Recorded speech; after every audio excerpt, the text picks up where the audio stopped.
Hey guys, Joseph Baker here with CycleWorx. Today what we're going to be doing is pulling the motor out of this brand new bike, showing you a couple different ways to package it, get ready to send it to us. But the main part of this video is going to be getting this motor out and getting it ready to send to us for a prep package, or even just a refresh if you want to send us your motor that we've already done, just refresh it. Regardless, kind of walk you through the steps of getting the motor out. It's a lot more simple than what people think. You need to know how to do it to do basic maintenance anyways, like clutch springs and whatnot. So walk you through that process. I'll show you the tools needed and everything of that nature, and then we'll jump over to the POV cam and get started. Okay guys, now that we've swapped over, tools you're going to need: number 3 Phillips, number 2 Phillips, small flat blade, pair of cutters, pair of needle nose, 14mm wrench, ratchet, 10mm, 12mm, 14mm, and 19mm. I'll be using some power tools, but that's not necessary. First thing you're going to do is pull the seat off. It has 2 bolts under here that hold the rear fender seat assembly on. Just pull those off, little mud flap, 2 bolts here.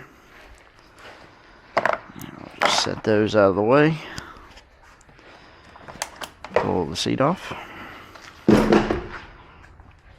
Next step, so I like to go ahead and get the brake line out of the way since I'm already on this side. So we'll take the 12mm loose off the brake, and that'll just slide forward. You can pull that spring off. Go ahead and take this brake barrel out so you don't lose any of that. Set it to the side. Alright, now for the air box, number 3 Phillips on the bottom of it right here.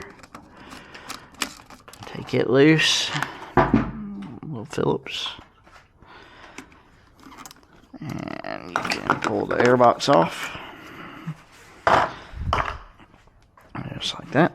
Alright, now that we've still got our 12, you can go ahead and do the 2 shock bolts. And we'll swap back to the 10. And go ahead and get this kickstart off. And put the bolt back in the kickstart so you don't lose it. Set it to the side. Upper shock bolts.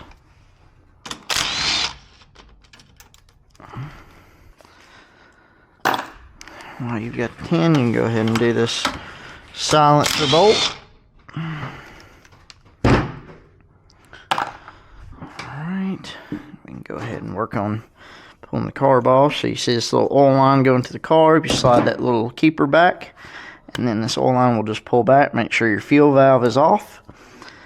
Pull the line off the carb, and then you can go ahead and loosen the front mount for the carb.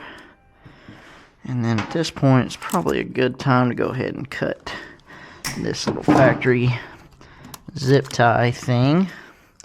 And there's another one on the choke cable. Go ahead and cut it loose so it's not fighting with you. And then once you do that, you can kind of roll the carb body out a little bit to be able to get to this screw holding the carb top on. Take it out. Once you get it loose, this whole top of the carb will slide up. And you can just lay it right on top like that. At this point, the carb will slide back and off. Just set it to the side. Need it right now. Alright, so at this point, you can take your brake cable, and I like to just flip it up and run it above this little bar right here to keep it out of the way. So at this, you can go ahead and undo your stator connections, which is the 2 bullet connectors. And the more clear-ish looking connector, 2-prong. Yep. And that is going to take care of things on this side. We can go ahead and get this shock out of the way. Thread your bolt in. Don't lose these little washers here. Out of the way. One thing I did forget is you'll need a 10mm wrench also. I'll show you what that's for in just a second. So we've already got the silencer bolt out, so your silencer can come off. And now we'll work on the main exhaust. So you're going to swap back to the 12mm. And 12mm holding the exhaust on. Put Put it with the other bolt, and then you'll have two 10mm bolts down here holding the exhaust to the cylinder.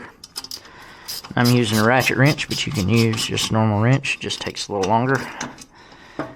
Just loosen those up a little bit. And go ahead and slide the spark plug cap off while you're here.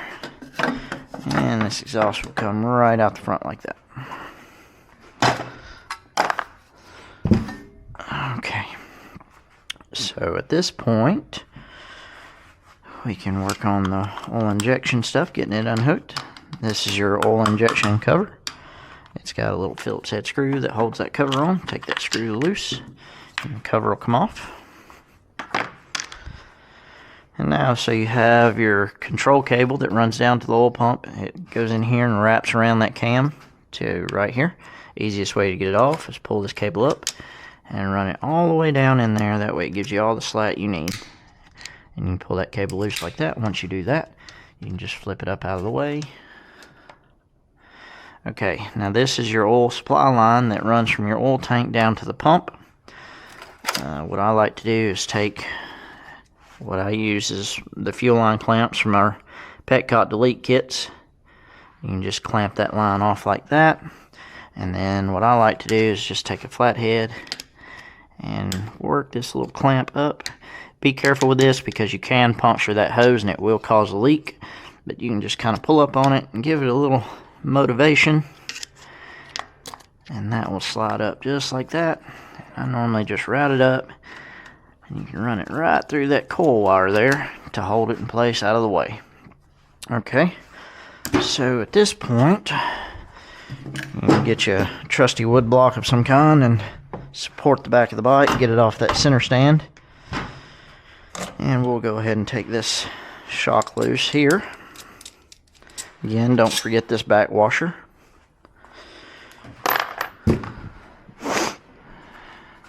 Alright.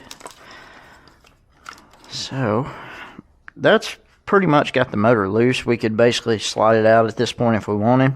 But we'll go ahead and take this rear tire off because you won't be sending it anyway. So you have 4 12mm, 2 bolts, 2 nuts. 2 bolts are on the back axle hanger bracket. 2 nuts on the front side of the swing arm at the motor. And it'll have washers there. Just like so. And that comes off.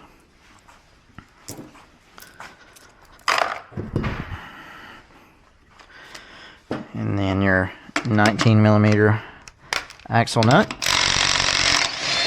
So pay close attention to how this comes apart because it will need to be put back together the same. So when this axle hanger bracket comes off, you've got a spacer on this side, spacer on this side, and a bearing in the center. Your axle nut goes directly on the side of that, like so. And we'll keep that because the easiest way to do is just send that with the motor when you're sending it. Wheel comes off. And then you have this little shim in here. This shim is very important. Be sure to keep up with that and put that back on.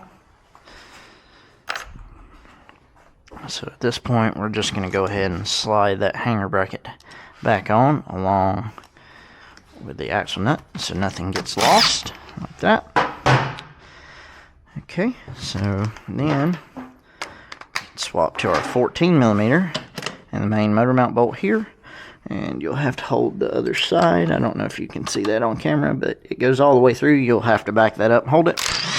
And then that comes off, like so. And then what I like to do is just kind of cradle this motor from the back and front while I push that bolt out. And it's easier with an extra set of hands, but I've done it so much I can do it by myself, but I recommend getting another set of hands. So pretty much you can just start pushing that bolt through, and that'll give you room to grab it on this side right here and just kind of support the motor and work that bolt out. It will drop and sit on the chassis, and you can slide it straight back just like that. So that's how you get the motor out. It's a pretty simple task. What you will need to send to us if you're sending a motor to us to have done, new or used motor, we need this entire motor assembly, carburetor, airbox, and we will need the carb top pieces as well. So be sure to include this with the carb when you send everything. In the next section, we're going to be going over a couple different ways to package this. I'll show you 2 different methods, 2 different coolers. But be sure when you're packaging these, you protect it. But we'll see you in the next section, guys.